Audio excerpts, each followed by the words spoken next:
তোমার হাতে এগুলো কিসের দাগ? মুশরাফার ধ্যান ভাঙল, নড়েচড়ে বসল। জাওয়াদের দৃষ্টি অনুসরণ করে নিজের হাতের দিকে তাকাল। হাতা ছোট হওয়ায় হাতের কাটা দাগ বেরিয়ে এসেছে। ভীত ঢোক গিলল ও। এবার কি বলবে? ও তো মিথ্যা বলে না, কিন্তু সত্যটা কিভাবে বলবে? কিভাবে বলবে এগুলো ওর পরিবারের পক্ষ থেকে আসা মারের দাগ? মুশরাফা হাজার চেষ্টার পরও সত্যটা বলতে পারল না। কোনো মিথ্যাও ওর মুখ থেকে বেরুল না। জাওয়াদ ওর সামনে দাঁড়িয়ে প্রশ্নবিদ্ধ চোখে তাকিয়ে আছে। মুশরাফা তাকাতেই চোখাচোখি হল। মুশরাফা চোখ সরিয়ে চারদিকে তাকাল, তারপর উঠে গেল। জাওয়াদের না খাওয়া ক্যারামেল কফিতে চুমুক দিয়ে বলল, এতটাও খারাপ হয়নি। আপনি টেস্ট করলেন না কেন? জাওয়াদ তীক্ষ্ণ চোখে তাকিয়ে প্রশ্ন ঘুরাতে চাইল। মুখ খুলতেই মুশরাফা মগটায় ওর মুখ লাগাল। বলল, আপনার বউ কত ভালো কফি বানায়, আপনার জানা উচিত। জাওয়াদের হাতে মগটা ধরিয়ে দিয়ে ওড়না দিয়ে গা ঢাকল মুশরাফা। পরক্ষণেই চলে গেল বিছানায়। জাওয়াদ এবার স্পষ্ট টের পেল মুশরাফার কথা ঘুরানোটা। ও ভ্রু কুচকাল, মেয়েটা কথা ঘুরাল কেন? রহস্য কি? প্রশ্ন উত্তর পেল না। কৌতূহল নিয়ে ঘুমোতে গেল। ঘুমের মাঝে কৌতূহল বিলীন হল। উঠে আর মনে পড়ল না। ফজর নামাজ পড়ে আবার ঘুমাল জাওয়াদ। ঘুম থেকে উঠে হাতের কাছে চা পেল, অফিসের ফরমাল ড্রেস আপ নামানো দেখল। ফোন, ওয়ালেট, অফিস ব্যাগ গুছানো দেখল। এই কাজগুলো যে মুশরাফার বুঝতে বাকি নেই জাওয়াদের। ফ্রেশ হয়ে আসতেই নাস্তার জন্য ডাকল মুশরাফা। নাস্তা খেয়ে তৈরি হওয়া ধরল। তখন টিফিন বক্স হাতে নিয়ে রুমে এলো মুশরাফা। জাওয়াদের অফিস ব্যাগে টিফিন বক্স রেখে বলল, টিফিন দিয়ে দিচ্ছি, মনে করে খেয়ে নিবেন। জাওয়াদ বিরক্তি ভরে বলল, বললাম তো আমি বাড়ি থেকে টিফিন নিই না। নামাও এটা। মুশরাফা ও স্পষ্ট জানাল, প্রতিদিন বাইরের খাবার খেলে শরীর ভালো থাকবে না, অসুস্থ হয়ে পড়বেন। ঘরের খাবার খান। জাওয়াদ বিরক্তি করল। গম্ভীর মুখে বলল, আমি টিফিন নিব না, কথা বাড়িও না। মুশরাফা ওর পাশে এসে দাঁড়াল। আয়নায় ওকে পরখ করে বলল, বাইরের খাবারের ফ্যাট হয়। এই দেখুন আপনার ভুঁড়ি বেড়ে যাচ্ছে। এভাবে বাইরের খাবার খেলে মেদভুঁড়ি বেড়ে কদিন বাদে আপনাকে দেখতে আঙ্কেল আঙ্কেল লাগবে। পেটের জন্য পা দেখবেন না, পা চুলকানোর জন্য লোক রাখা লাগবে। তার চেয়ে ভালো নয় কি এখন স্বাস্থ্যকর খাবার খাওয়া, নিজের শরীরের খেয়াল রাখা? জাওয়াদ বিস্ময়ে হা হয়ে গেল। কি অসভ্য মেয়ে! বলে কি না ওকে আঙ্কেল লাগবে? জাওয়াদ আয়নায় নিজেকে দেখল। কোথায় ভুঁড়ি? একটুও দেখা যাচ্ছে না। এই মেয়ে বাড়িয়ে বলে। বেয়াদব মেয়ে! অপমানে মুখে থমথমে হয়ে গেল ওর। রাগে দাঁত কিরমির করে বলল, আমাকে আঙ্কেল লাগবে। মুশরাফা ঠোঁট চেপে হাসল। তারপর বলল, বাইরের খাবার খেলে কদিন বাদেই লাগবে। টিফিন নিয়ে যান। অস্বাস্থ্যকর খাবার বর্জন করুন, ব্যায়াম করবেন নিয়মিত। তাহলে দেখবেন আপনি একদম ফিট আর হ্যান্ডসাম থাকবেন অনেককাল। না হলে আঙ্কেলই লাগবেন। চিন্তা করুন, আপনার মাথার চুল পড়ে গেছে, ভুঁড়ি বেড়ে পা দেখা যাচ্ছে না। তখন আপনাকে দেখতে কেমন লাগবে? জাওয়াদের চোখে ভাসল নিজের এক প্রতিবিম্ব। টাক মাথার ভুড়িওয়ালা লোকটাকে নিজের স্থানে আবিষ্কার করেই চোখ মুখ কুঁচকে এলো ওর। কি বিকট দেখাচ্ছে। জাওয়াদ চোখ রাঙিয়ে বলল, আমাকে মোটেও এমন লাগবে না। বেয়াদব মেয়ে। মুশরাফা কিছু বলল না। ব্যাগের চেইন মেরে ব্যাগটা জাওয়াদের হাতে ধরিয়ে দিয়ে বলল, আমি চাইছি না আপনাকে অমন লাগুক, তাই আপনার স্বাস্থ্যের খেয়াল রাখতে চাইছি। আপনি নিজেও রাখুন, মনে করে লাঞ্চ করে নিবেন। অনিচ্ছা সত্ত্বেও জাওয়াদকে টিফিন নিতে হল। আলোকোজ্জ্বল সকাল। জেরিন কাপড় গুছাচ্ছে। শ্বশুরবাড়ির পথ ধরবে খানিক বাদে। মুশরাফা খাটের একপাশে বসে আছে। তার মুখে মলিনতার ছাপ। এ কটা দিন মায়মুনার কথার দাবানল থামিয়েছে জেরিন। ফলে মায়মুনা মুশরাফাকে বকার খুব একটা সুযোগ পায়নি। জেরিন চলে গেলে মায়মুনা আবার আগের স্বরূপে ফিরবেন। একা পেয়ে মুশরাফার সাথে কি করে বসেন ভেবেই আতঙ্ক লাগছে ওর। মুশরাফা ধীর স্বরে বলল, আপু আর কটা দিন থেকে যান? জেরিন হেসে বলল, 1 সপ্তাহ থাকলাম তো। আর থাকতে পারবো না। সংসার ভেসে যাচ্ছে আমার। তুমি যেও আমার বাসায়। বেরিয়ে এসো কয়েকদিন। মুশরাফা ছোট করে বলল, আচ্ছা। জেরিন ব্যাগপত্র গুছিয়ে বেরিয়ে পড়ল। জাওয়াদ অফিস যাওয়ার সময় বোনকে গাড়িতে তুলে দিয়ে যাবে। দুজন একসাথে বেরিয়ে পড়ল। জাহিনকে নিয়ে স্কুলে চলে গেছে কাকন। জায়েদ আর জয়নাল আবেদিন সকাল সকাল অফিসের জন্য বেরিয়ে গেছে। বাসায় শুধু মায়মুনা আর মুশরাফা। মায়মুনা রিমোট হাতে টিভি দেখতে বসলেন। মুশরাফা চলে এলো রুমে। জেরিনকে মনে পড়ছে ভীষণ। কেন চলে গেল? আর কটা দিন থাকলে কি হতো? বিক্ষিপ্ত মনে কত কি ভাবছে। এর মাঝে মায়মুনা রুমের দরজায় এসে দাঁড়ালেন। গম্ভীর মুখে বললেন, কাকনের ফিরতে দেরি হবে। রান্না বসাও। মায়মুনা চলে গেলেন। মুশরাফা ও রান্নাঘরের দিকে আগাল। দরজায় দাঁড়াতেই বসার ঘর থেকে পুরুষালী স্বর কানে এলো। সাথে মায়মুনার কথাও শোনা গেল। খানিক পর্যবেক্ষণ করে বুঝতে পারল ওটা জিশান, মুশরাফার দেবর। উনি ফিরে এসেছেন। মুশরাফা অবাক হল। ওকে ভীত সন্ত্রস্ত দেখাল। রান্নাঘরের যাবার সময় বসার ঘর থেকে দেখা যাবে ওকে। কিভাবে রান্নাঘরে যাবে ও? যতই হোক এভাবে তো যাওয়া যাবে না। মুশরাফা রুমে ঢুকে গেল। আতঙ্কিত হয়ে খাটে বসে রইল। মিনিট 2 বাদে মায়মুনার স্বর শোনা গেল। বসার ঘর থেকে ডাকছেন জোরে জোরে, মুশরাফা, এখানে এসো। মুশরাফা অবাক হল। বসার ঘরে কেন ডাকছে ওকে?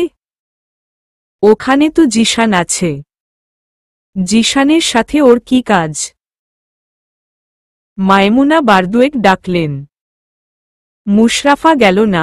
জিশান শুনবে বলে জবাব ও দিতে পারল না। মায়মুনা নিজেই এলেন খানিক বাদে। মুশরাফা ওকে খাটে বসে থাকতে দেখে রাগ চড়ল মাথায়। ধমকে বললেন, ড্রয়িং রুমে যেতে বলছি। শুনতে পাওনি? এতবার ডাকা লাগে কেন? মুশরাফা ধীর স্বরে বলল, কেন ডেকেছেন মা? মায়মুনা গম্ভীর মুখে বললেন, জিশান এসেছে। তোমার সাথে তো ওর দেখা হয়নি। তোমাকে দেখতে চাইছে। যাও, আলাপ করে এসো। মুশরাফা বিস্ফোরিত চোখে তাকালো শাশুড়ির দিকে। ও যাবে জিশানের সাথে দেখা করতে, আলাপ করতে। অসম্ভব। ইসলামে দেবরকে ভাবির মৃত্যু স্বরূপ বলা হয়েছে। এই সম্পর্কটা সবচেয়ে বিপজ্জনক সম্পর্ক। সমাজে হাজারটা ঘর ভাঙে দেবর ভাবির অনৈতিক সম্পর্কের কারণে। এই দৃষ্টিকোণ থেকেই হয়তো ইসলাম দেবর ভাবির সম্পর্কটা এত কঠিনভাবে দেখেছে। দেবর গায়রে মাহরাম। দেবরের সাথে দেখা দেয়া জায়েজ নেই। আলাপ করা তো অনেক দূরের কথা। এই কথার উপর ভিত্তি করে মুশরাফা ধীর স্বরে বলল, উনার সামনে যেতে পারবো না আমি। মায়মুনার রাগটা আবার বাড়ল। স্বরে রাগ মাখিয়ে প্রতিবাদী সুরে বললেন, কেন পারবে না? ও কি বাইরের মানুষ? ঘরের মানুষের সাথে পর্দা কিসের? যাও শিগগির। মুশরাফা স্পষ্ট স্বরে বলল, উনি গায়রে মাহরাম, মা। কোনোভাবেই আমি উনার সামনে যেতে পারব না। মায়মুনা গায়রে মাহরামের সংজ্ঞাও জানেন না। তিনি রাগে অগ্নিশর্মা হয়ে বললেন, আমার ছেলেকে খারাপ মনে হয় তোমার? কত বড় সাহস, তুমি আমার ছেলেকে খারাপ ভাবো? আমার ছেলের সামনে যেতে কি সমস্যা তোমার? ও তোমাকে টিজ করবে? আমার ছেলেকে আমি ওমন শিক্ষা দিইনি। ও ভীষণ ভালো। নিজে ঠিক থাকলে দুনিয়া ঠিক। তুমি নিজে ঠিক নেই, আবার আসছো আমার ছেলেকে খারাপ প্রমাণ করতে। বেয়াদব মেয়ে। মুশরাফা হতভম্ব হয়ে চেয়ে রইল। ও কখন জিশানকে খারাপ প্রমাণ করতে চাইল? ও তো শুধু বলেছে দেখা করতে পারবে না, এর মাঝে এসব কথা কোথা থেকে এসেছে বুঝতে পারল না। মুশরাফা আত্মপক্ষ সমর্থনে বলল, আমি উনাকে খারাপ বলিনি মা। আপনি ভুল বুঝছেন। আমি শুধু বলেছি। মায়মুনার কি আর সে কথা বুঝার সময় আছে? তিনি মনগড়া কথায় নেচে মুশরাফাকে থামিয়ে হিসহিসিয়ে বলল, এখন শাক দিয়ে মাছ ডাকার চেষ্টা করো না। আমার ছেলেকে খারাপ ভেবেই ওর সামনে যেতে চাইছ না। তোমার কি মনে হয় আমি বুঝি না? আমি সব বুঝি। হাদিস কালাম আমরাও জানি। ঘরের মানুষের সামনে পর্দা করতে বলে নাই কেউ। শুধুমাত্র ঘরে অশান্তি করার জন্য তুমি এসব করছ। অসভ্য, বেয়াদব, লম্পট মেয়ে। নিজেকে ঠিক করো, তারপর মানুষকে ভালো খারাপ বলতে এসো। আসলে মানুষ ঠিকই বলে, এসব জুব্বাতেই শয়তান থাকে বেশি। বদমাইশ মেয়ে। মুশরাফা কিংকর্তব্যবিমূঢ় হয়ে গেল। চোখে বিস্ময় খেলা করছে, স্বর অবরুদ্ধ। শাশুড়ির কথাগুলো হজম হচ্ছে না ওর। সামান্য একটা কথাকে কোথা থেকে কোথায় নিয়ে এসেছে। সে ভালো একটা কথা বলেছে, সেটাকে ঘুরিয়ে কত কঠিনভাবে গ্রহণ করেছে। ভালোভাবে গ্রহণ করতে পারল না কেন? একটা মেয়ে একটা ছেলের থেকে পর্দা করা মানে কি ছেলেটা খারাপ? তাকে খারাপ ভাবা হয়? তেমন তো নয়। দুজন গায়রে মাহরাম ছেলে মেয়ের মাঝে তৃতীয়জন থাকে, সে হল শয়তান। যার কুমন্ত্রণায় পড়ে ছেলে মেয়ে দুজনে গুনাহের কাজে জড়িয়ে পড়ে। শুধু একজন নয়, দুজনই পড়ে। এই কারণে ইসলাম ছেলে মেয়ে উভয়কেই গায়রে মাহরাম থেকে নিজেকে দূরে সরিয়ে রাখতে বলেছে। মেয়েদের বলেছে শরীরের পর্দা করতে, তেমনি ছেলেকেও বলেছে চোখের পর্দা করতে। কোনো গায়রে মাহরামের সাথে বিনা প্রয়োজন কথা না বলতে, না তাকাতে। ভুলক্রমে একবার চোখ চলে গেলে তড়িৎ চোখ নামিয়ে ফেলতে। দ্বিতীয়বার না তাকাতে।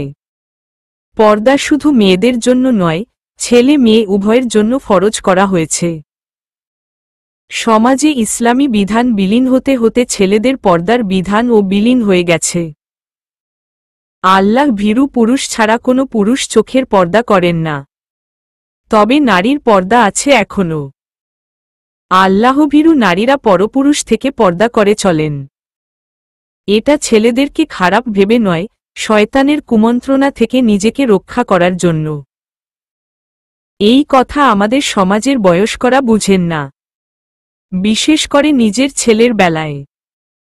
বাইরের সব ছেলের কাছে মেয়েরা পর্দা করুক, এটা ভালো কথা, কিন্তু নিজের ছেলের কাছে পর্দা করলেই তারা ভাবেন মেয়েটা তার ছেলেকে খারাপ ভাবছে। তারা সহ্য করতে পারেন না মেয়েটাকে খারাপ ভাবেন, ভীষণ কষ্ট পান মনে। একটু ভালোভাবে ভেবে দেখলে ব্যাপারটা সহজ হয়ে যায়। পরিষ্কার হয়ে যায় যে মেয়েটা ছেলেটা খারাপ ভাবছে না। মায়মুনার গভীর পর্যবেক্ষণের সময় কই, যা মনে আসে তাই ধরে নেন। মুশরাফা নীরবে দীর্ঘশ্বাস ফেলল। মনে মনে বলল, আল্লাহ, আমাকে ধৈর্যধারণ করার তৌফিক দাও। শয়তানের কুমন্ত্রণায় পড়ে আমি যেন রেগে না যাই, আমাকে শয়তানের কুমন্ত্রণা থেকে রক্ষা করো। নিজেকে ধাতস্থ করে অতীব ঠান্ডা গলায় বলল, কারো সাথে পর্দা করা মানে সে খারাপ নয়। শুধুমাত্র শয়তানের কুমন্ত্রণা থেকে রক্ষার উপায় এটা। পর্দার বিধানটা আল্লাহর পক্ষ থেকে। আমি শুধু তার বিধান পালন করতে চাইছি, আর কিছু নয়। একটু বুঝার চেষ্টা করুন, মা। মায়মুনা আবার ধমকে উঠলেন, থাপড়িয়ে গাল লাল করে দিব, বেয়াদব মেয়ে।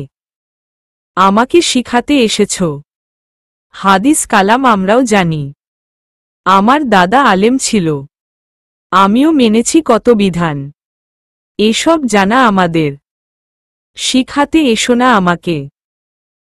ঘরের মানুষের জন্য কোনো পর্দা নেই, সব পর্দা বাইরের মানুষের জন্য। জিশান ঘরের মানুষ। কি শিখছ তুমি? কিচ্ছু তো শিখো নাই, শুধু জুব্বা পরে জঙ্গি সেজে ঘুরো। মায়মুনার উঁচা গলা শুনে বসার ঘর থেকে জিশান বলল, কি হয়েছে মা? ছেলের কণ্ঠ শুনে মায়মুনার স্বর ধীর হল। দাঁত কিরমির করে ধীর স্বরে বললেন, তুমি কি জিশানের সাথে দেখা করবে না? মুশরাফা স্পষ্ট উত্তর দিল, না। মায়মুনা রাগ চলকে উঠল। রাগে হিতাহিত জ্ঞানশূন্য হয়ে গেলেন। চেঁচিয়ে বললেন, তোর বাপ মা তোরে আদব কায়দা শিখায় নাই? কি খাইয়া তোর মায় তোরে জন্ম দিছে? এত অসভ্য মেয়ে আমার ঘরে হইলে গলা টিপ্পা মাইরা ফেলতাম। এই জুব্বা পরশ কেন? জুব্বার ভেতরই তো সব শয়তানি। তোর নিজের চরিত্রের ঠিক নাই, আবার অন্যের চরিত্র লইয়া কথা কস। কত বড় সাহস তোর! তোর মতো খারাপ মাইয়া আমার পোলার বউ হইছে ভাইবাই কপাল চাপড়াইতে ইচ্ছা করতাছে আমার। আমার পোলার জীবন শেষ কইরা ফালাইবি তুই। হায় হায় কি ওইল! এই মাইয়া লই আমার পোলা জীবন পার করব কেমনে? মায়মুনা কপাল চাপড়ালেন বার দুয়েক। প্রতিটা কথা মুশরাফার বুকে গিয়ে বিঁধলে ও সে নিশ্চুপ রইল। তার চুপ থাকার সূত্র হল দুইটা। এক, বুদ্ধিমান লোক কখনো তর্ক করে না। দুই, আল্লাহ ধৈর্যশীলদের ভালোবাসেন। মায়ের চেঁচামেচি শুনে উঠে এলো জিশান। বসার ঘর থেকে বেরিয়ে মুশরাফার রুমের কাছে আসার সময় বলল, এত চেঁচামেচি করছো কেন মা? মুশরাফাকে দেখেনি তখনও জিশান। মুশরাফা ওর কথা শুনেই বুঝতে পেরেছে ও এদিকে আসছে। টের পেয়ে তৎক্ষণাৎ মাথায় একটা কথাই এলো, ওকে সরতে হবে। কোনোভাবে জিশানের সামনে পড়া যাবে না। দিক বেদিক না ভেবে রুমে ঢুকে গেল।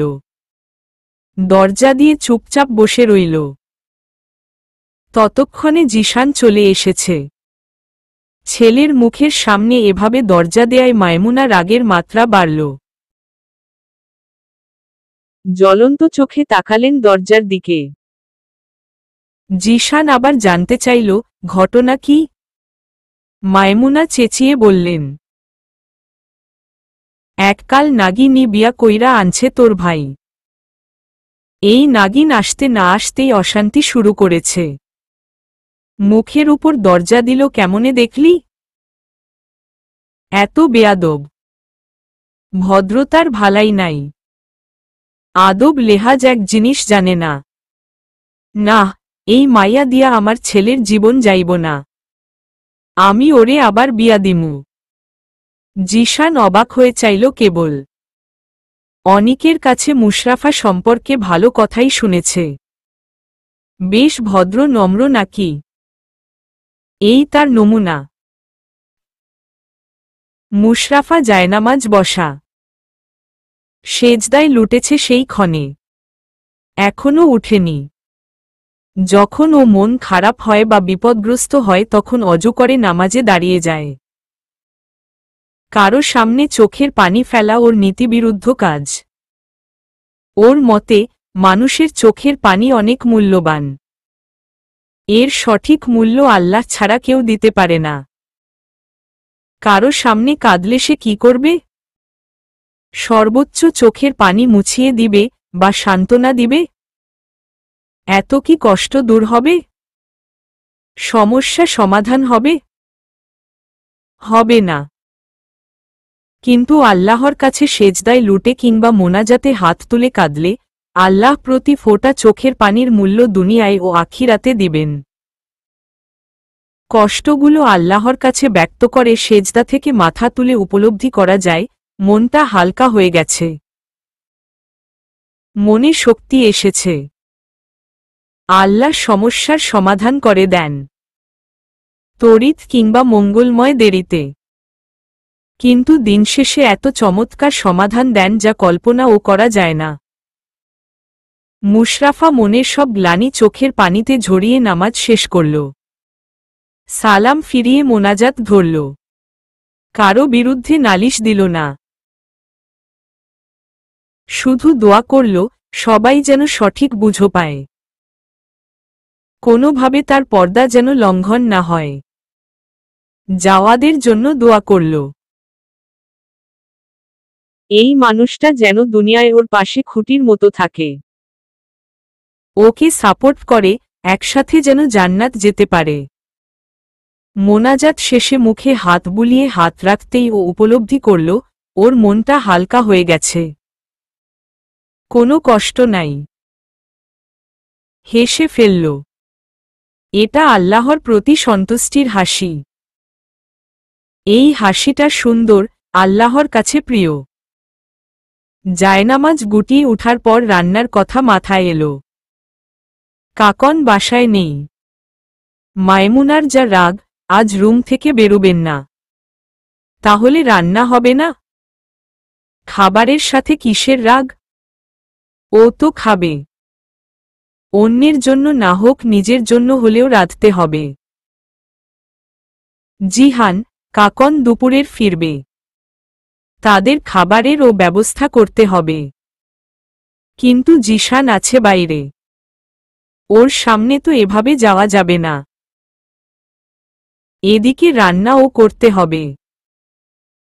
মুশরাফা ভাবনায় পড়ল এমন কি করা যায় যাতে পর্দার ও লঙ্ঘন হবে না আর রান্নাও হবে। খানিক ভাবতেই একটা আইডিয়া এলো। স্মিত হেসে বোরকায় আবৃত করল নিজেকে। তারপর রুম থেকে বের হল। জিশান নেই বসার ঘরে, সম্ভবত নিজের ঘরে। মুশরাফা হাফ ছাড়ল, বোরকা খুলল না। এভাবেই রান্না করল। রান্না করে ঢেকে রেখে গেল। রুমে গিয়ে গোসল সেরে নামাজ পড়ল। মুশরাফা আবার বোরকা পরে বের হল। কাকন জাহিন এসে গেছে। তাদের খাবার টেবিলে পেল। মুশরাফা শাশুড়িকে ডাকলেন। তিনি বের হলেন, কড়া স্বরে জানালেন খাবেন না তিনি। মুশরাফা কয়েকবার সেধে আবার টেবিলে ফিরল। কাকন ওকে দেখেই জিজ্ঞেস করল কোথায় যাচ্ছ? ও বলল যাচ্ছি না। আর কিছু না বলে নিজের প্লেটে খাবার তুলে চলে গেল। জাওয়াদ ফিরল সন্ধ্যায়। ক্লান্ত অবিশ্রান্ত শরীরটা টেনে বসার ঘরের সোফায় এলিয়ে দিতেই মায়মুনা এসে হাজির হলেন বসার ঘরে। যেন এরই অপেক্ষায় ছিলেন তিনি। ছেলেকে দেখেই মুশরাফার বিরুদ্ধে অভিযোগের পসরা সাজিয়ে বসলেন। ইনিয়ে বিনিয়ে মুশরাফাকে খারাপ প্রমাণ করলেন। অপবাদ দিলেন, মুশরাফা উনাকে বলেছে জিশান খারাপ, তাই ওর সাথে দেখা করবে না ও। মুখের সামনে দরজা দিয়েছে, নিজে রেঁধে বেড়ে একা একা খেয়েছে, উনাকে একটু সাধেও নি এমন ও বললেন। নিজে না খেয়ে থাকার কথাও বললেন। বলতে গিয়ে কেঁদে ও দিলেন। এক পর্যায়ে বললেন, ভালো ভালো বলে পছন্দ করে বিয়ে করে এনেছিস, এখন হলো তো। আমি এর থেকে ভালো মেয়ে আনতাম তোর জন্য। তোর দিকে চেয়ে রাজি হলাম, এখন অপমানের ভাগী হচ্ছি। এর জন্য বিয়ে করিয়েছি তোকে। আমার এতদিনের সংসারে আগুন লাগিয়েছে আসতে না আসতেই। নিজে পছন্দ করে এনেছে বলেই হয়তো জাওয়াদের রাগ হল। মনে হলো ব্যাপারটা ওর দেখা উচিত। রাগটা মায়ের উপর নয়, কারণ মা নিজের দোষ ঢেকেই বলেছেন। মা নির্দোষ। দোষ যদি কারো হয়ে থাকে তবে তা হল মুশরাফার। মেয়েটা কেন এমন করল? সারাদিন খাটাখাটুনিতে মেজাজ এমনিতেই চটে আছে, তার উপর মায়ের কান্নাকাটি, এসব অভিযোগ যেন রাগ আরও বাড়িয়ে দিল। মুশরাফার প্রতি তিক্ততা তো ছিলই, তা এবার ক্ষোভে পরিণত হল। রাগ ক্ষোভ মিলে মিশে একাকার হয়ে জাওয়াদ চেহারার রং বদলে গেল। মাকে বুঝিয়ে উঠে দাঁড়াল, হন হন করে এগিয়ে গেল রুমের দিকে। রক্তলাল চোখ, এই চোখে মুশরাফার সর্বনাশ লেখা। জাওয়াদের মাত্রাহীন রাগটা বিস্ময় রূপ নিল রুমে পা রাখার পরপরই। ওর বদ্ধমূল ধারণা ছিল মুশরাফা রাগত মুখে থাকবে, ওকে দেখলেই মায়ের বিরুদ্ধে অভিযোগের ঝুলি খুলে বসবে। তখনই জাওয়াদ নিজের রাগ ঝাড়বে। মনে মনে প্রস্তুতি নিয়েছিল ও। কিন্তু রুমে ঢুকেই তার ধারণা ভুল প্রমাণ হল। মুশরাফা রাগত চেহারায় বসে নেই। সে প্রফুল্ল মনে, মুখে ফেসপ্যাক মেখে কাউচে আরাম করে বসে আছে। চোখ বন্ধ, কানে ইয়ারফোন, হাতে ফোন, সম্ভবত গানটান শুনছে। অন্য সময় তো খুব হাদিস ঝাড়ে, এখন নিজে গান শুনছে। এত অধঃপতন! তার মাকে কষ্ট দিয়ে এখানে গুর্তি করছে। কত খারাপ মেয়ে! জাওয়াদ ক্ষুব্ধ চোখে তাকিয়ে কত কি ভাবল। আকস্মিক রাগটা আবার চলকে উঠল। তার মা ওখানে কান্না করছে, আর এই মেয়ে এখানে গান শুনে ফুর্তি করবে, তা তো হবে না। এই মেয়েকে একটা শিক্ষা দিতেই হবে। নিজের উপস্থিতি জানান দিতে জাওয়াদ শব্দযোগে দরজা লাগাল। সেই শব্দ দেয়ালে ধাক্কা খেয়ে যেন দেয়াল কেঁপে উঠল, বিকট এক শব্দ হল। মুশরাফা চমকে উঠল। চোখ খুলে জাওয়াদকে দেখতে পেল। ওকে বিস্মিত দেখালো না একটুও। আর না ওর চোখে কোনো ভয় দেখতে পেল জাওয়াদ। একবারে স্বাভাবিকভাবে প্রসন্ন হেসে সালাম দিল। আসসালামু আলাইকুম। জাওয়াদ উত্তর দিল না।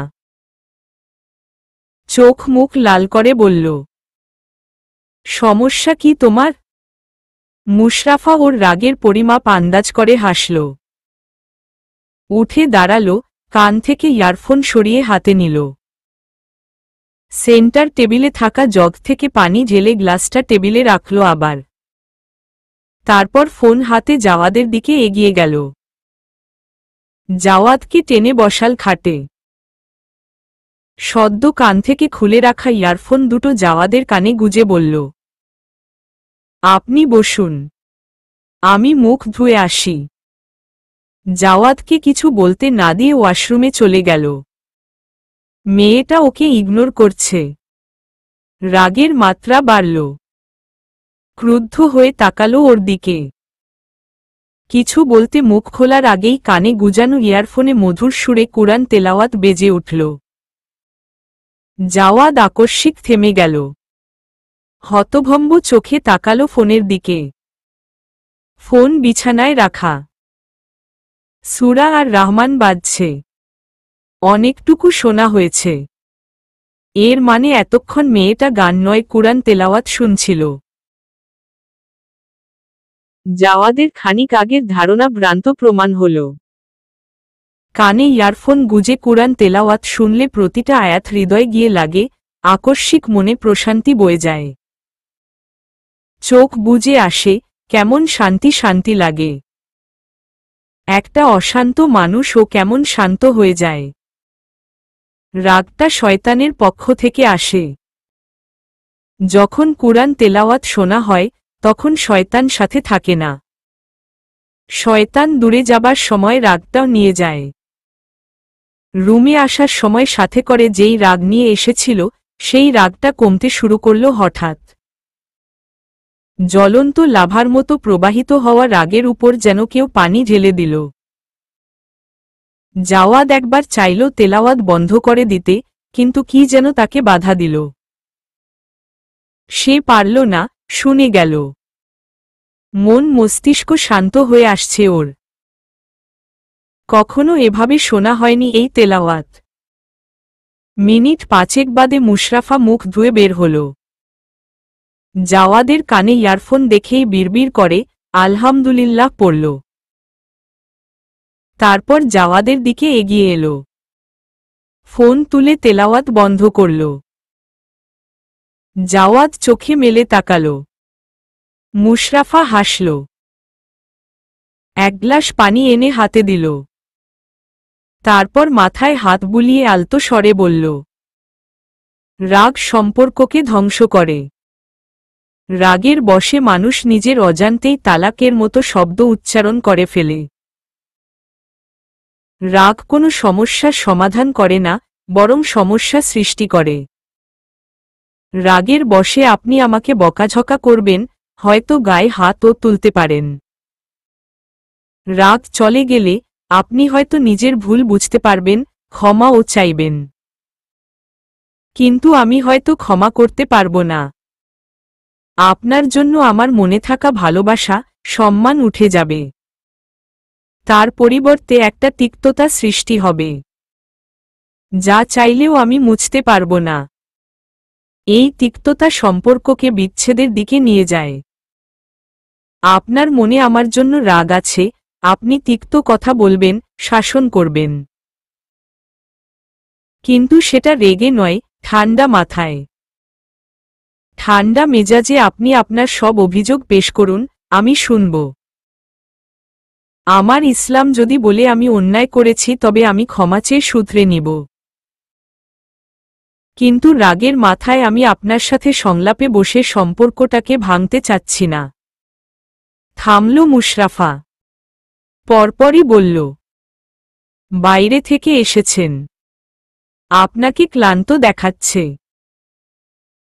শাওয়ার নিয়ে নিন, ফ্রেশ লাগবে, মেজাজও ঠান্ডা হবে।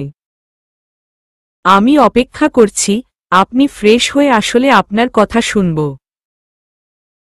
আপনার তিক্ততা, অভিযোগ সব শুনব। যান। জাওয়াদ স্তব্ধ হয়ে বসে রইল। কিছুই বলল না। মূলত সে বলতে পারছে না। তার রাগ সব উধাও, পয়েন্ট ভুলে গিয়েছে। খানিক বসে উঠে দাঁড়াল। কথা সাজানো দরকার। মেয়েটার সাথে একটা রফা দফা করতেই হবে। মুশরাফা নিজেই স্বামীর কাপড় এনে দিল। লম্বা শাওয়ার নিল জাওয়াদ। শাওয়ারের মাঝে কথাও সাজিয়ে নিল। বেরিয়ে দেখল মুশরাফা বসে আছে খাটে। ওকে দেখেই হেসে বলল, এবার আপনার অভিযোগ পেশ করুন। জাওয়াদ চোখে মুখে গম্ভীরতা টেনে খাটে বসল। কথার বলার সময় টের পেল ওর ভেতরে রাগ নেই। হাতড়িয়ে রুমে আসার সময়কার রাগটা খুঁজে পেল না। সেই রাগ উধাও হয়ে গেছে। জাওয়াদ শান্ত সুরে বলল, জিশানের সাথে তোমার সমস্যা কি? ওকে না দেখে ওর গায়ে খারাপের ট্যাগ লাগানোর সাহস কি করে পাও তুমি? আসতে না আসতেই এত অশান্তি শুরু করার মানে কি? মুশরাফা অবাক হল না, যেন সে জানত জাওয়াদ এমন কিছু বলবে। সে ধীর স্বরে বলল, আমি উনাকে খারাপ বলিনি, শুধু বলেছি আমি উনার সাথে দেখা করতে পারব না। কেন পারবে না? মা এতবার ডেকেছে যাওনি কেন? উনি গায়েরে মাহরাম, উনার সাথে দেখা দেয়া জায়েজ নেই। অতি প্রয়োজন না হলে উনার সামনে যাওয়ার অনুমতি নেই আমার। মা শুধুমাত্র আলাপচারিতার জন্য ডেকেছেন যেখানে ফিতনার আশঙ্কা ছিল।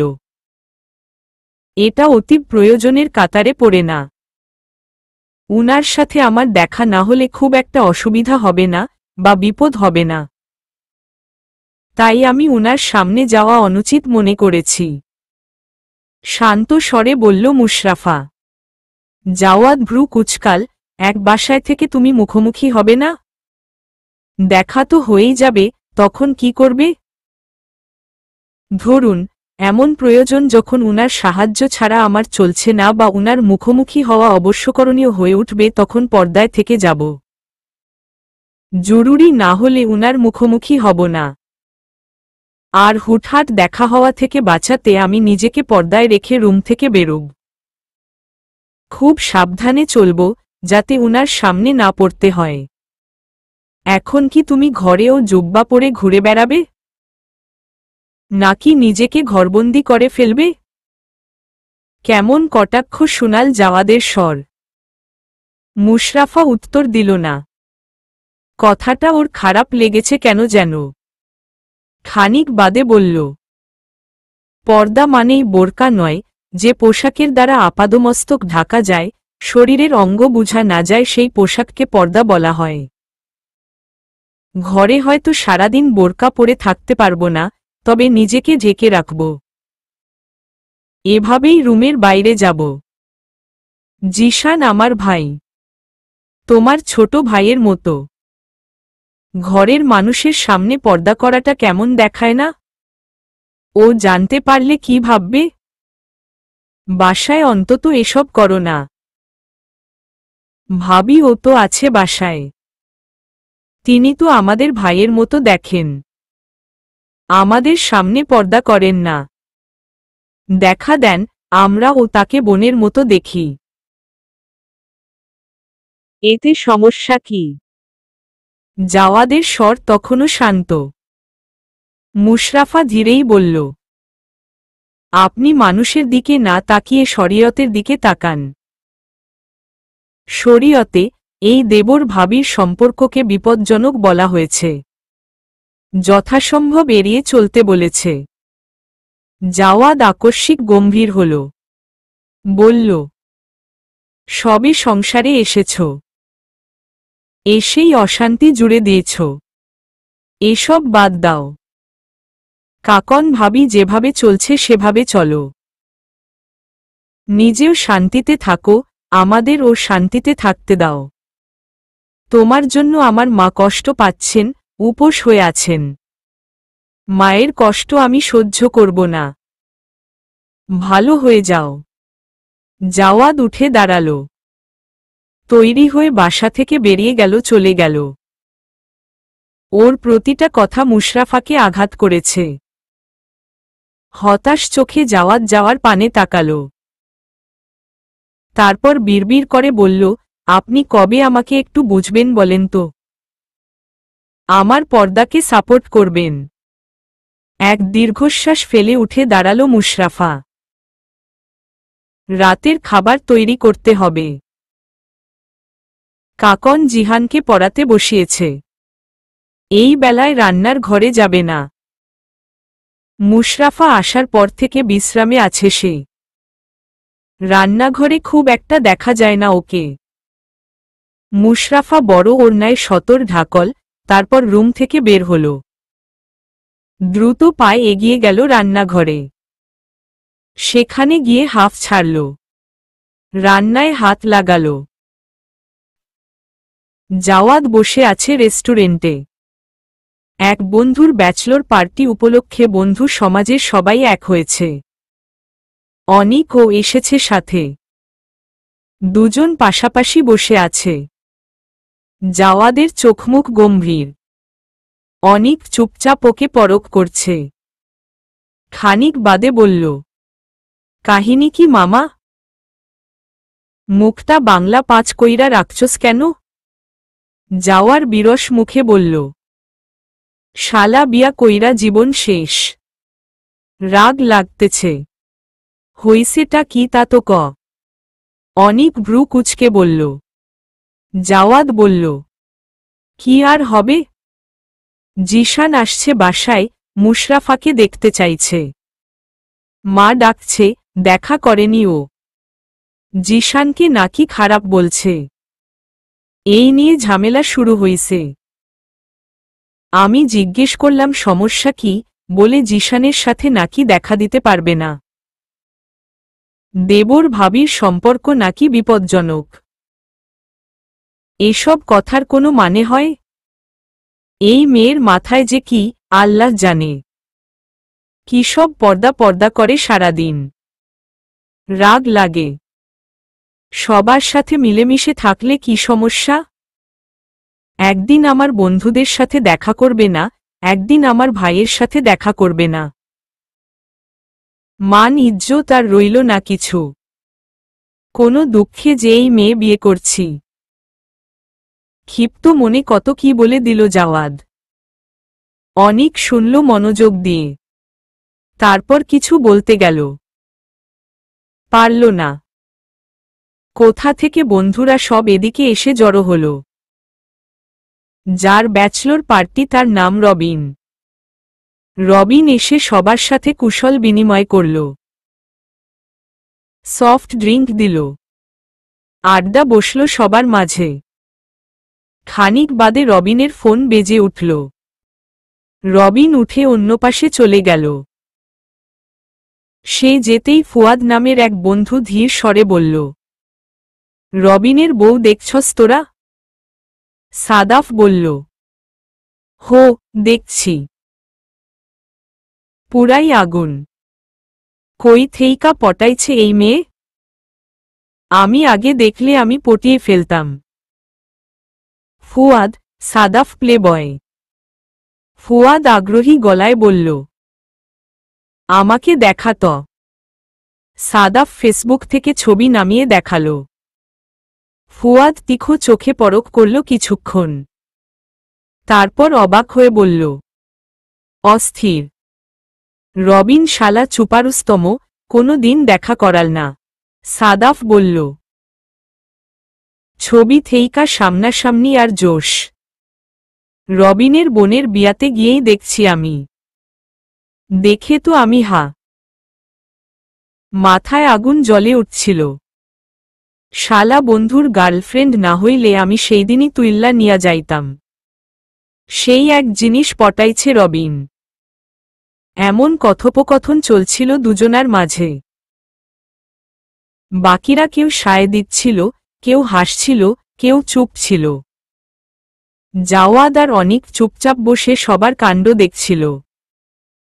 অনিক নিচু স্বরে জাওয়াদের উদ্দেশ্যে বলল, সেদিন ভাবি ওদের সামনে গেলে ভাবিকে নিয়ে ও কিন্তু এমন কথা উঠত। একবার ভেবে দেখ বিষয়টা কেমন হতো। জাওয়াদ রবিনের গার্লফ্রেন্ডের জায়গায় মুশরাফাকে বসাল। ওর বন্ধুরা মুশরাফাকে নিয়ে কী সব বলছে ভেবেই মাথায় রাগ চাপল। রেগে বলল, এর মাঝে মুশরাফাকে টানছিস কেন? অনিক যেন সুযোগ পেল। সে বলে গেল, আমি টানিনি, তুই টানছিস। ভাবি গায়েরে মাহরাম কারো সামনে আসতে চায় না। তিনি শুধু তোর জন্য রিজার্ভ। এতে তোর খুশি হওয়ার কথা থাকলেও তুমি খুশি না। রেগে আগুন। তোর অভিযোগ ভাবি কেন সবার সামনে যায় না?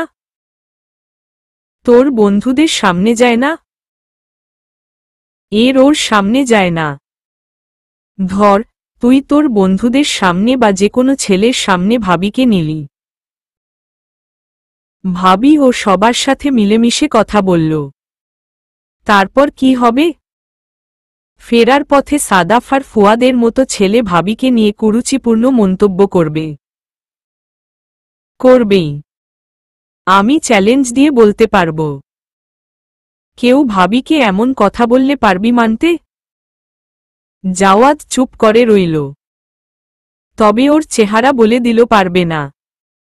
অনিক বলল, এরপর ও তোর মনে হবে ভাবির তোর বন্ধুদের সামনে যাওয়া উচিত?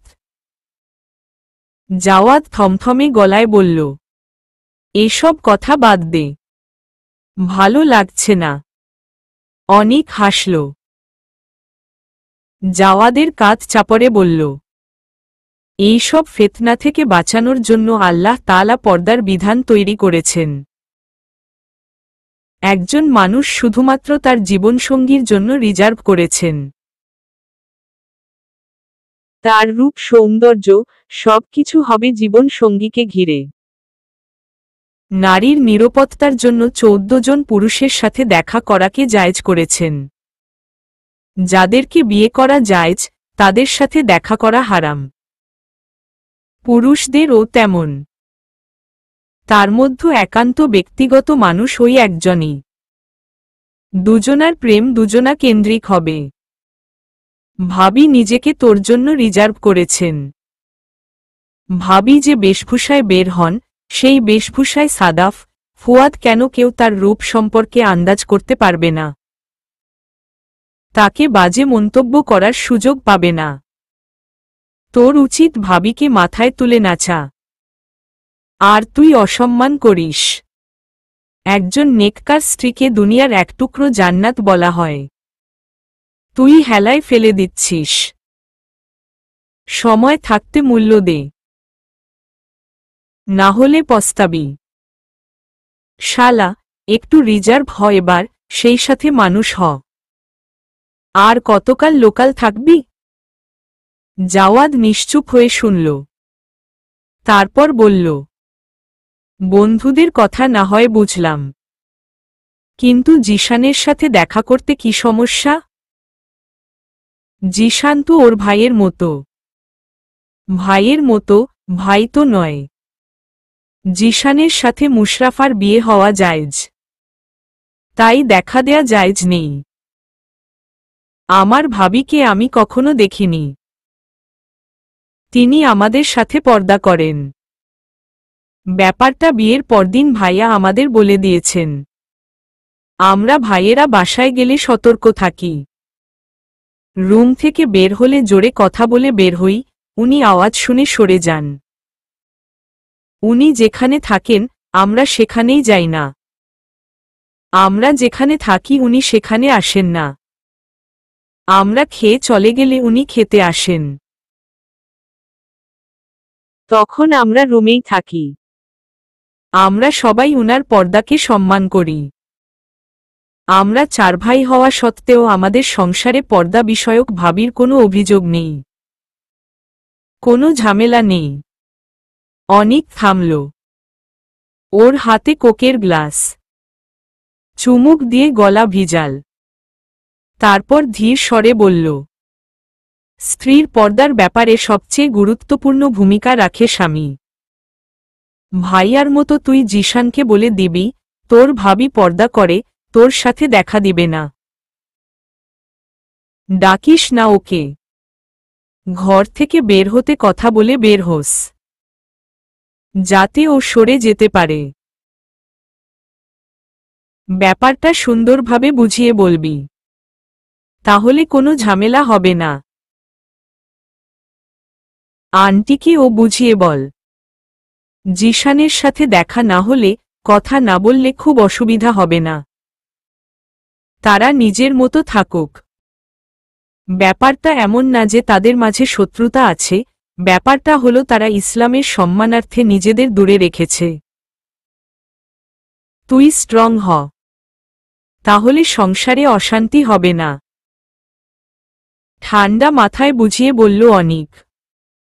জাওয়াদ শুনল, বুঝল কি না বুঝা গেল না। টেবিলের উপর সিগারেটের প্যাকেট রাখা।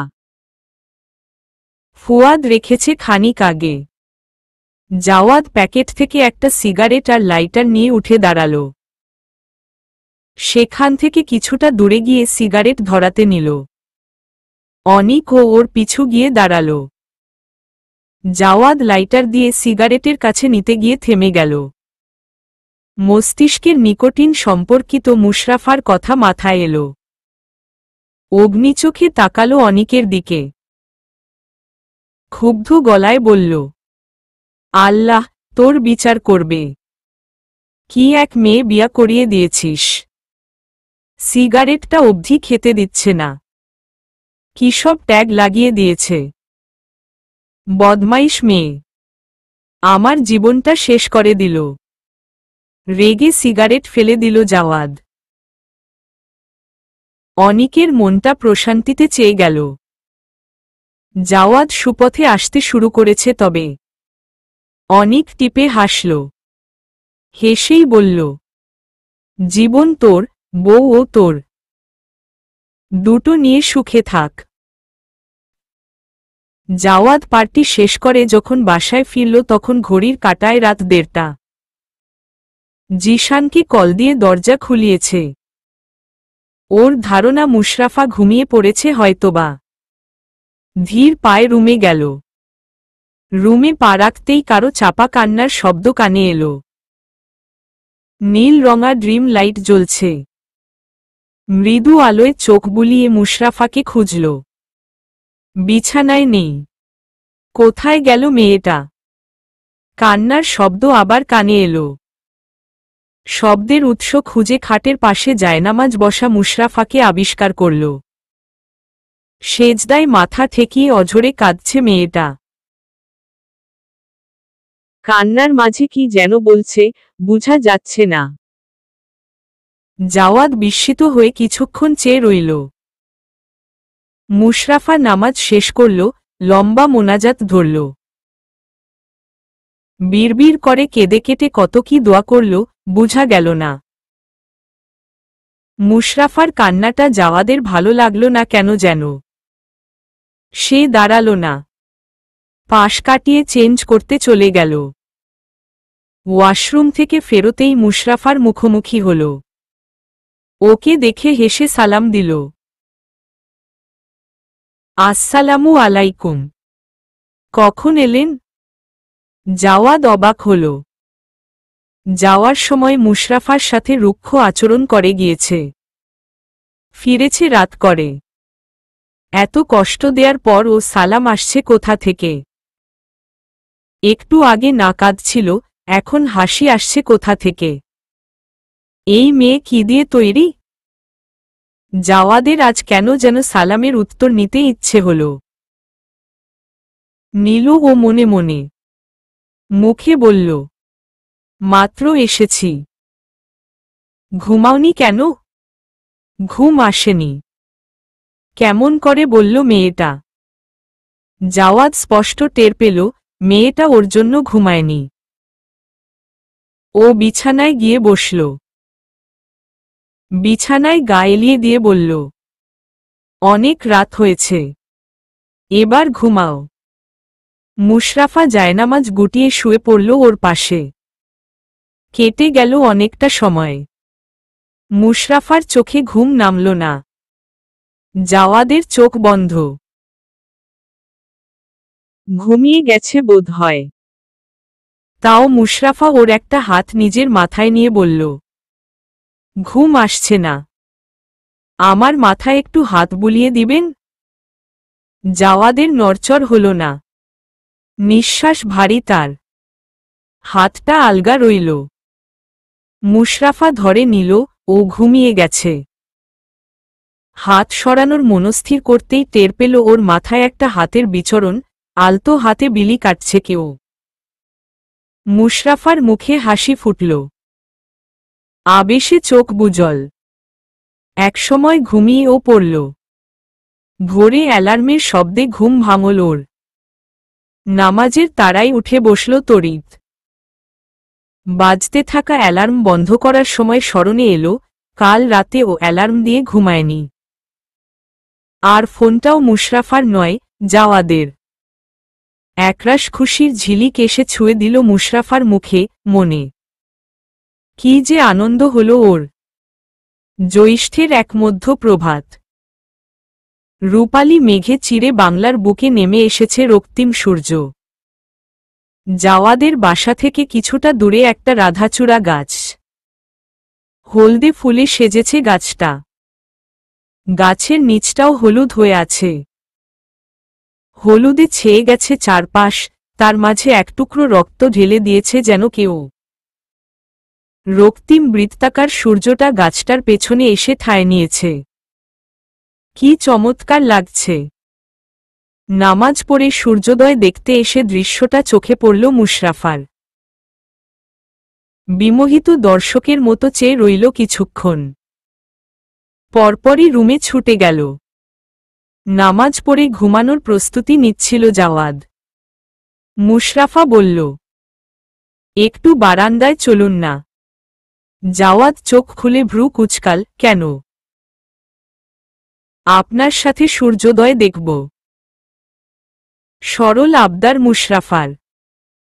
জাওয়াদের কপালে বিরক্তির রেখা টানল।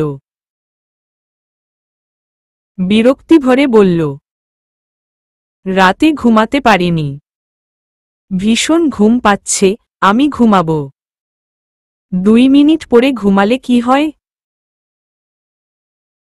আসুন না, অনুরোধের সুরে বলল মুশরাফা। জাওয়াদ চোখ বন্ধ করে বলল, বারান্দায় মশা, আমি যাব না। তোমার ইচ্ছে হলে তুমি যাও। আমি কয়েল দিয়েছি। মশা নেই। মুশরাফা বলল। জাওয়াদ আর বাহানা খুঁজে পেল না। চুপচাপ শুয়ে রইল। মুশরাফা বলল, আর তো বাহানাও নেই। এবার চলুন। 2 মিনিট থেকে চলে আসবেন। Just 2 minute. 2 মিনিটে কি এমন হবে? আসুন না। কেমন আদুরে শোনাল মুশরাফার স্বরটা। সে জাওয়াদের হাত ধরে রীতিমতো টানাটানি শুরু করে দিয়েছে। টিকতে না পেরে জাওয়াদ বারান্দায় গেল। রাধাচূড়া গাছ আর সূর্যের মেলবন্ধনে সৃষ্টি হওয়া অপরূপ সৌন্দর্য পরখ করতেই বিস্ময় হাতছানি দিল জাওয়াদকে। ওর কপালে থাকা বিরক্তির আভা চলে গেল তড়িৎ। চোখে মুগ্ধতা ভর করল। মুশরাফা এসে দেয়াল ঘেঁষে বসল। বসে থাকলে বাইরে থেকে মানুষ দেখা যায় না। নিজে বসার পর জাওয়াদকে আহ্বান করল, এখানে বসুন। জাওয়াদ বসে পড়ল। মুশরাফা ওর গা ঘেঁষে বসে কাঁধে মাথা রাখল। তারপর উৎফুল্ল হয়ে বলল, আমি যতবার সূর্যোদয় দেখেছি ততবার আজকের দিনের অপেক্ষা করেছি। অবশেষে এলো সেই দিন। জাওয়াদ ভ্রু কুঁচকে তাকালো মুশরাফার পানে। সূর্যের কোমল আলোর চিটা এসে পড়ছে মুশরাফার শুভ্র গালে। রূপের ঝিলিক চোখে লাগল। ঠিক প্রথম দিন দেখা ছাদের মতো। জাওয়াদ তড়িৎ চোখ সরাল। তারপর সূর্যোদয় দেখায় মন দিল। রবি রক্তিম আভা ছাড়িয়ে সোনালি রূপ ধারণা করছে, রোদের তেজ বাড়ছে। ধীরে ধীরে উঠে আসছে রাধাচূড়ার কোল থেকে। জাওয়াদ মুগ্ধ চোখে দেখে গেল। এই সময়টা ঘুমেই কাটে ওর। না ফজর নামাজ পড়া হয়, আর না সূর্যোদয় দেখা হয়। শেষ কবে সূর্যোদয় দেখেছে ওর মনে নেই। ভার্সিটি লাইফে একবার বন্ধুরা মিলে দার্জিলিং ট্যুরে গিয়েছিল। সেখানে টাইগার হিলে উঠে সূর্যোদয় দেখেছে। এরপর আর সেভাবে দেখা হয়নি। এত গার্লফ্রেন্ড ছিল, কতজন কাঁধে মাথা রেখেছি, কিন্তু কাউকে নিয়ে এভাবে সূর্যোদয় দেখা হয়নি। সে হিসেবে আজকের অভিজ্ঞতাটা একবারেই নতুন। এই মেয়ের পাল্লায় পড়ে কত কি অভিজ্ঞতা হচ্ছে ওর। অবাকই হল জাওয়াদ। মুশরাফা সূর্যোদয় দেখতে দেখতে বলল, কক্সবাজারের বিচ কিংবা সাজেকের মেঘে ঢাকা পাহাড়ের চূড়ায় কিংবা রুমের বারান্দায় আমি সবসময় সূর্যোদয়টা একাই দেখেছি। জীবনে জীবন জুড়ে যাওয়ার পর আর একাকী সূর্যোদয় দেখতে ইচ্ছে করছে না। এভাবে বসে আমি আপনার সাথে সূর্যোদয় দেখতে ইচ্ছে করছে। আপনি কি আমার সূর্যোদয় দেখার সঙ্গী হবেন?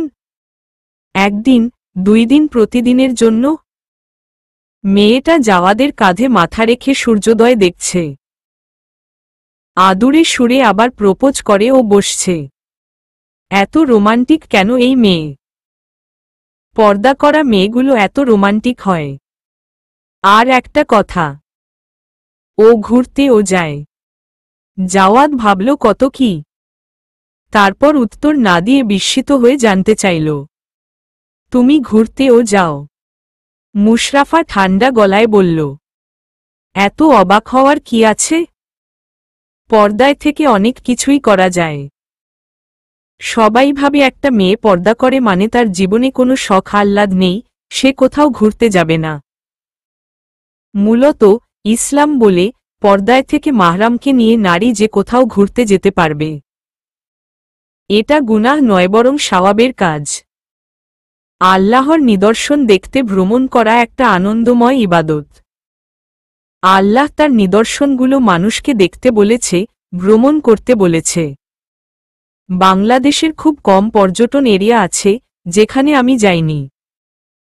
আমি নিজেকে পর্দায় ঢেকে বিচের বালিতে বসে সূর্যোদয় দেখেছি, পর্দায় ঢেকে পাহাড় চড়েছি, পর্দায় ঢেকে মেঘ ছুঁয়েছি। শেষের দিকে ওর স্বরটা উৎফুল্ল হয়ে উঠল। জাওয়াদ যেন এবার বিস্ময়ের চূড়ায় পৌঁছল। সেদিন রেস্টুরেন্টে যাবার পর ওর ধারণা জন্মেছিল, এই মেয়ে সারাদিন ঘরে পড়ে থাকে, বাইরে যায় না। ঘোরাঘুরি তো অনেক পরের কথা। সে যদি কখনো ঘোরাঘুরির কথা বলে তবে স্পষ্ট জানিয়ে দিবে, এসব গুনাহ, জায়েজ নেই। আমি পারব না। কিন্তু এই ক্ষণে ওর এই ধারণা ও ভং হল। মেয়েটা সাদাফের ধারণা মাফিক সেই মানুষের মতো নয়। এই মেয়েটা ভীষণ রসিক। পর্দায় থেকে সব করে, তাও ইসলামের বিধি মেনেই। জাওয়াদ আবার প্রশ্ন করল, কার সাথে গিয়েছ?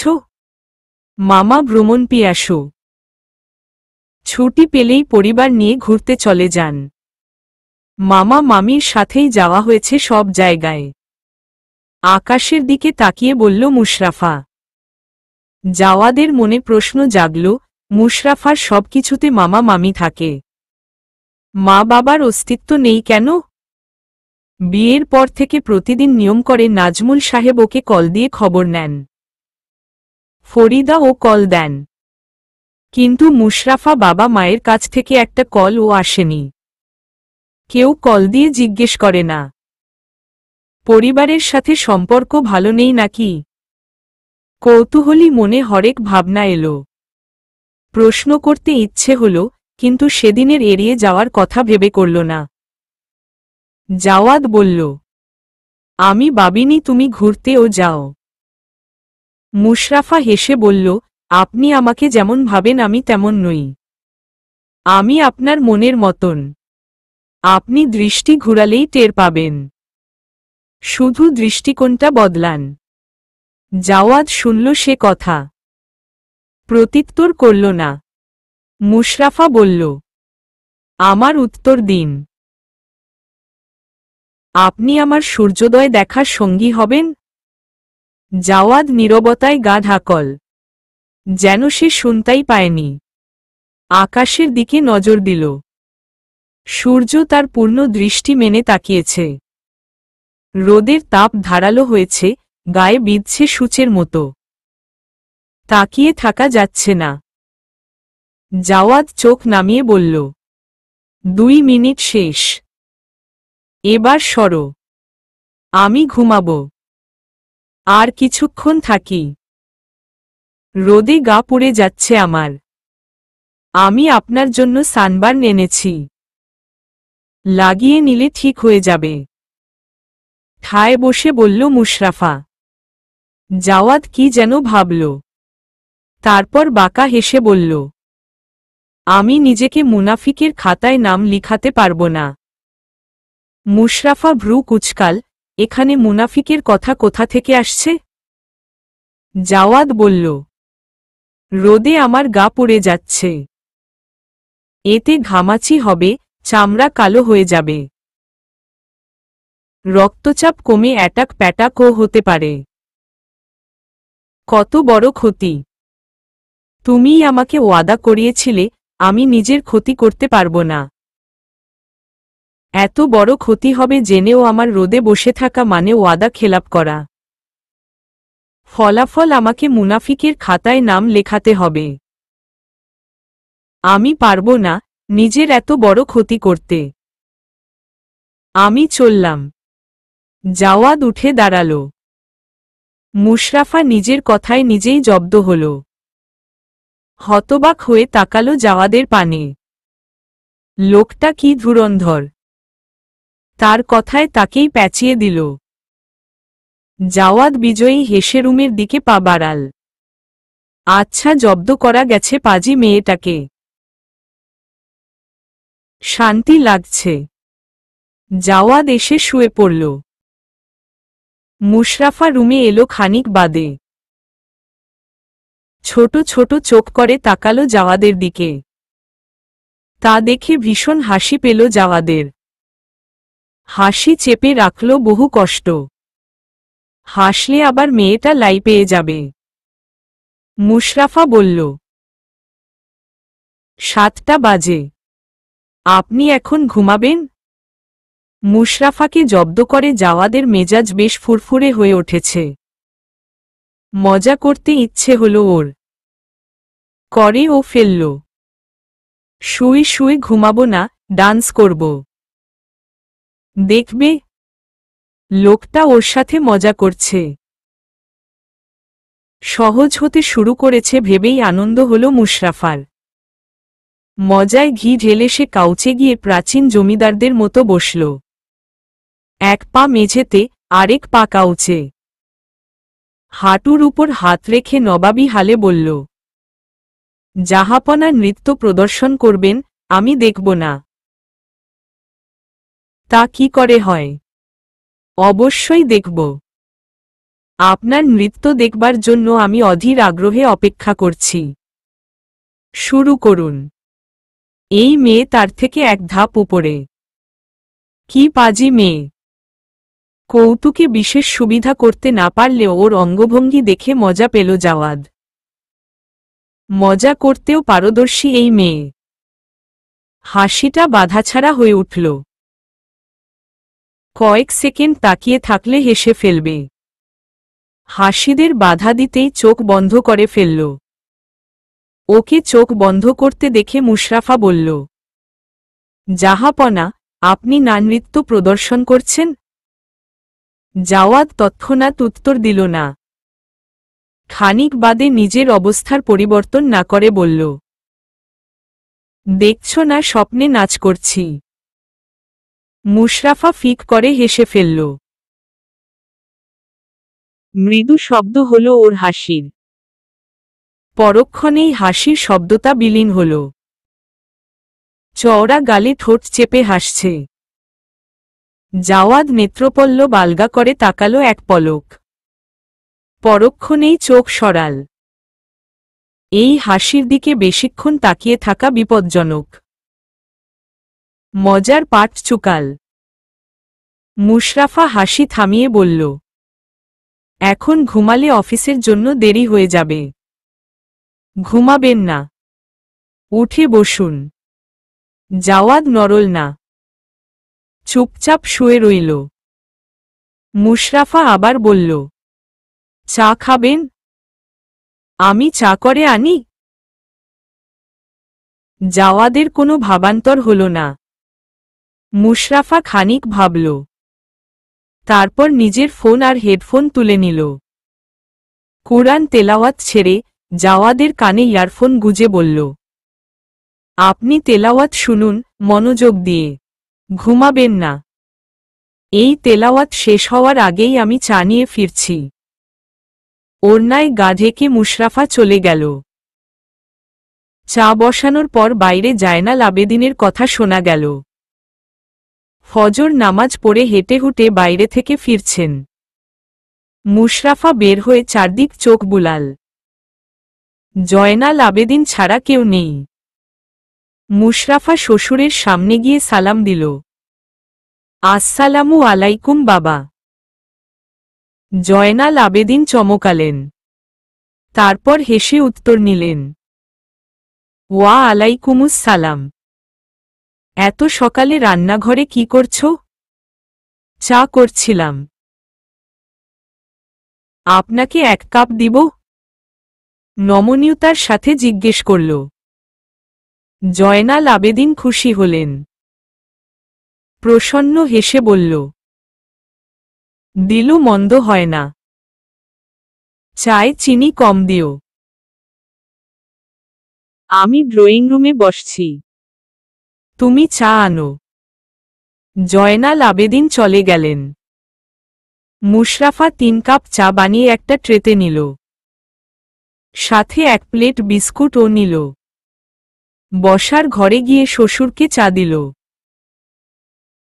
চা নিতে গিয়ে বাকি 2 কাপে নজর গেল। একটা মুশরাফার, আরেকটা কার? এই বাসায় এত সকালে আর কে উঠে? জয়নাল আবেদিন কৌতূহলী জানতে চাইলেন, আরেক কাপ চা কার জন্য? মুশরাফার লাজুক স্বরে বলল, উনার। জয়নাল আবেদিন অবাক হয়ে বলল, এই 7 সকালে জাওয়াদের ঘুম ভেঙেছে। মুশরাফা ধীর স্বরেই বলল, নামাজের জন্য উঠেছিল, আর ঘুমায়নি। জাওয়াদ নামাজ পড়েছে। জয়নাল আবেদিনের মনে হল তিনি জীবনের সবচেয়ে বিস্ময়কর তথ্য জেনেছেন। যেই ছেলেকে বিগত কয়েক বছর যাবৎ টেনে হিচড়ে ও নামাজ পড়াতে পারেননি সেই ছেলে নামাজ পড়ছে। এর চেয়ে আশ্চর্য কথা কি হতে পারে? জয়নাল আবেদিন অবিশ্বাস্য সুরে আবার পুনরাবৃত্তি করলেন কথাটা। জাওয়াদ নামাজের জন্য উঠেছে। মুশরাফা বলল, জি বাবা। থেমে বলল, উনি তো বাসায় পড়েন নামাজ। মসজিদে নামাজ পড়া হয় না। আপনি কাল থেকে নামাজ পড়তে যাবার সময় উনাকে ডেকে নিন। পুরুষদের অতি প্রয়োজন বা কঠিন পরিস্থিতি ছাড়া বাসায় নামাজ পড়ার বিধান নেই। ওকে নামাজে অভ্যস্ত করার জন্য মুশরাফা বাসায় পড়তে বলেছে। মসজিদে পাঠালে হয়তো নামাজই পড়ত না। মুশরাফার কথাগুলো শুনে জয়নাল আবেদিনের অন্তরাত্মা শীতল হয়ে এল। বাঁধহারা খুশিতে ছুলো মনকে। চোখে মুখে আনন্দের রেশ ছেয়ে গেল। ঠোঁটে খুশির আভা ফুটে উঠল। সন্তানকে ভালো হতে দেখার আনন্দ বোধ হয় এমনই। উৎফুল্ল গলায় বললেন, কত করে চাইলাম ছেলেগুলোকে নামাজি বানাতে, একটাকেও বানাতে পারলাম না। মাটাও হয়েছে তেমন। তোমাকে পুত্রবধূ হিসেবে দেখে আমার মনে হয়েছিল তোমার সাথে থাকলে ছেলেটা ভালোর পথে আসবে। আমার ধারণা মিথ্যা হয়নি। আল্লাহ তোমার ভালো করুক। আমি যে কি পরিমাণ খুশি হয়েছি বলে বুঝাতে পারব না। মুশরাফা হাসল। জয়নাল আবেদিনের উৎফুল্ল মুখ দেখে ভালো লাগছে। মুশরাফা বলল, উনাকে ডাকব? চায়ের সাথে গল্প করুন। ব্যস্ততার জন্য তো সেভাবে সময় কাটানো হয় না। বাবা ছেলের সময় কাটুক কিছুক্ষণ। আপনারা চাইলে ফজরের পর গল্প করতে পারেন। সময়টা কিন্তু অবসরের। জয়নাল আবেদিন ভাবলেন, আসলেই ছেলেদের সাথে সেভাবে বসে গল্প করা হয় না। সকালে অফিসে যান, রাতে ফিরেন। ছেলেরাও সবাই কাজকর্ম নিয়ে ব্যস্ত। যখন তিনি বাড়িতে থাকেন তখন ছেলেরাই বাইরে থাকে। ছেলেরা বাড়িতে থাকলে তিনি বাইরে থাকেন। ব্যস্ততার কারণে সেভাবে গল্প করা হয়ে ওঠে না। একটা দূরত্ব এসে গেছে, সময় হলেও গল্পটা আসে না। পুত্রবধূর কথা শুনে ভালো লাগল। আজকালকার মেয়েরা স্বামীকে নিজের আয়ত্তে রাখতে চায়। শ্বশুর শাশুড়ির সাথে সখ্যতা গড়তে দেয় না স্বামীকে। আর এই মেয়ে স্বামী শ্বশুরকে আড্ডায় বসাচ্ছে। জয়নাল আবেদিনের মনে মুশরাফার জন্য একটা আন্তরিকতা জন্ম নিল। তিনি হেসে বললেন, ডাকবে? ডাকো। অনেকদিন সেভাবে কথা হয় না ওর সাথে। মুশরাফা এক কাপ চা তুলে নিয়ে রুমের দিকে পা বাড়াল। গিয়ে দেখল জাওয়াদ শুয়ে আছে। চোখের পাতা নড়ছে, এর অর্থ জেগে আছে। মুশরাফা বলল, আপনাকে বাবা ডাকছেন। কেন তা বলল না। জাওয়াদ চট করে উঠে দাঁড়াল। ওর ভাবনা মুশরাফা বাবাকে ওর নামে বিচার দিয়েছে। রেগে তাকালো ওর দিকে। বাবাকে ভয় পায় সে। ঠিক ভয় না, সমীহ করে চলে। গম্ভীর মুখে বলল, কি বলেছ বাবাকে? মুশরাফা ওর ভয় বাড়াতে বলল, সিক্রেট, বলা যাবে না। আমি বলার পরেই তো বাবা আপনাকে ডাকলেন। যান, গিয়ে দেখে আসুন। বাবা আপনার জন্য বসে আছেন। জাওয়াদ ক্ষিপ্ত হয়ে ওর দিকে তাকাল। পরপরই ভীত পায়ে রুমের বাইরে চলে গেল। গিয়ে দেখল সত্যিই জয়নাল আবেদিন সাহেব বসা, হাতে চায়ের কাপ। ছেলেকে দেখেই হাসলেন। এক গাল হেসে বললেন, আয় বসো, একসাথে চা খাই। জাওয়াদের ভয় উবে গেল। বিস্ময় দেখা দিল চোখে। অবাক হয়ে তাকিয়ে বাবার পাশের সোফায় বসল। জয়নাল আবেদিন সাহেব নিজে চায়ের কাপ তুলে দিলেন ছেলের হাতে। তাকে ভীষণ খুশি আর সুখী দেখাচ্ছে। জাওয়াদ ভয়ে ভয়ে জিজ্ঞেস করল, হঠাৎ ডাকলেন কেন বাবা? জয়নাল আবেদিন সাহেব হেসেই বললেন, অনেকদিন কথা হয় না তোর সাথে। ভাবলাম কিছুক্ষণ কথা বলি। তারপর বল, কি অবস্থা তোর? কাজকর্ম কেমন চলছে? জাওয়াদ বরাবরই বাবার অবাধ্য সন্তান। ওর বাউন্ডুলে কাজকর্মের জন্য ছোটবেলা থেকে বাবা ওকে বাঁকা চোখে দেখেন। সবসময় ধমকের উপর রাখেন। বড় হওয়ার পর আত্মীয় স্বজনের মুখে শোনা ছেলের কুকর্মের কথা, রাত করে বাসায় ফেরা, পড়ালেখায় মনোযোগিতা, শিক্ষকদের কাছ থেকে আসা অভিযোগ, ধর্ম বিমুক্তা, সব মিলিয়ে একটা চাপা রাগ জন্মে গিয়েছিল ওর প্রতি। হাজার চেষ্টার পর ও যখন ছেলেকে ভালো করতে পারেননি, তখন আশা বাদ দিয়েছেন। ছেলের সাথে সেভাবে কথা বলা ও বন্ধ করে দিয়েছেন। জাওয়াদের দৃষ্টিকোণ থেকে জাওয়াদ বাবার শাসন ছাড়া আদর পায়নি। বাবা ধমক ছাড়া ওর সাথে কথা বলেনি। কথার মাঝে অপদার্থ উচ্চারণ করেছেন হাজারবার। বাকি ভাইবোনদের মতো সেভাবে পায়নি বাবাকে। মানসিক একটা দূরত্ব এসে গেছে বাবার সাথে। বাবার সাথে সেভাবে ধরা দিত না। বাবার সাথে এভাবে বসে চা খাওয়া হয়নি ওর। আজ এতগুলো বছর পর বাবা যখন পাশে বসিয়ে ওর খোঁজ নিলেন, জাওয়াদের বুক কাঁপল। বিস্ময়, আনন্দ দুটোই যোগ হল। স্বর দিয়ে কথা বেরুল না। উদ্ভ্রান্তের মতো দেখালো ওকে। চুপচাপ মাথা নিচু করে বসে রইল। খানিক বাদে বলল, ভালো। জয়নাল আবেদিন ছেলের কাঁধ চাপড়ালেন। তারপর বললেন, Early to bed and early to rise makes a man healthy, wealthy and wise. Jawad অবাক হয়ে চাইল। ছোটবেলায় বাবা ওকে সকাল সকাল ঘুম থেকে তুললে ও যখন বিরক্তিমাখা চোখে বাবার দিকে তাকাতো তখন বাবা ওর কাঁধ চাপড়ে এ কথা বলতেন। তার চোখে তখন আনন্দ থাকত, কোনো বিতৃষ্ণা থাকত না। এতগুলো বছর পর সেই সুন্দর মুখখানা আজ আবার দেখল। জাওয়াদের ছোটবেলার স্মৃতি মনে পড়ে গেল হঠাৎ। ছোটবেলার বাবাকে যেন আজ আবার পেয়েছে। জাওয়াদের মাঝে একটা সুখীবোধ জন্ম নিল। ঠোঁটের কোণে হাসি ফুটল। জয়নাল আবেদিন ও হাসছেন। ওর এই সকালে জাগাটা যে বাবার হাসির কারণটা উপলব্ধি করতে সময় লাগল না জাওয়াদের।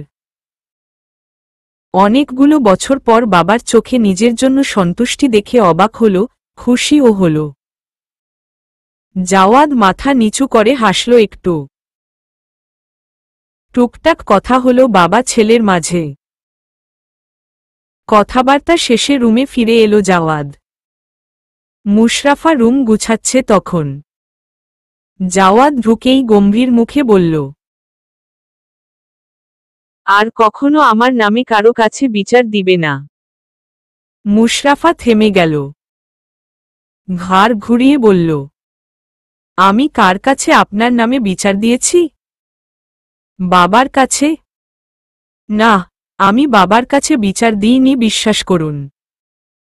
আমি শুধু বলেছি আপনি নামাজ পড়েছেন, আর আপনাদের একসাথে সময় কাটানো হয় না বলে বাবাকে বলেছি ফজর পর কিছু গল্প করতে। তাই আপনাকে ডেকেছেন বাবা, এ ছাড়া আর কিছু নয়। সত্যি বলছি। আত্মপক্ষ সমর্থনে বেফাঁস বলে দিল মুশরাফা। আজকের সংলাপের বুদ্ধিটা যে মুশরাফার তা এই ক্ষণে এসে ধরতে পারল জাওয়াদ। ভেতরে ভেতরে ও চমকাল। অনেকদিন পর বাবার সাথে কথা বলার সুযোগ করে দেয়ায় ধন্যবাদ ও দিতে ইচ্ছে হল, কিন্তু দিল না। সবকিছু প্রকাশ করতে নেই। জাওয়াদ ভ্রু কুঁচকে তাকালো ওর দিকে। তারপর বলল, আর কখনো কারো কাছে আমার বিচার দিবে না। ওয়াশরুমে চলে গেল জাওয়াদ।